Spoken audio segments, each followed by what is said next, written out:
आणि विरोधक आम्हाला बदनाम करतात. म्हणतात लाडकी बहीण सुरक्षित बहीण. अरे लाडकी बहीण सुरक्षित बहीण आम्ही देणार, तुम्ही काय देणार?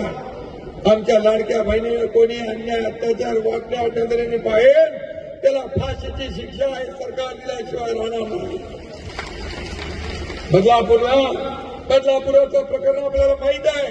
रेल्वे बंद केली, ट्रॅक अडवला, बोला त्याला आणा फाशी देतो, त्याला आणा फाशी देतो. आणि जेव्हा हा नराधम हैवान पोलिसांच्या गाडीतून जाऊन पोलिसांवर गोळीबार करतो, तेव्हा पोलिसांनी त्याला गोळीबार करून ठार केलं, तेव्हा हे त्याच्या बाजूने बोलायला लागले. अरे पोलिसांनी त्याला सोडलं असतं तर म्हणाले असते बंदूक काय शो साठी ठेवले, इकडून पण बोलायचं तिकडून पण बोलायचं.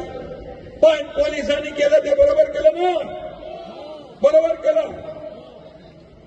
या राज्यामध्ये मुली बाळींवर वाकड्या नजरेने बाहेर त्याची अशीच अवस्था होईल.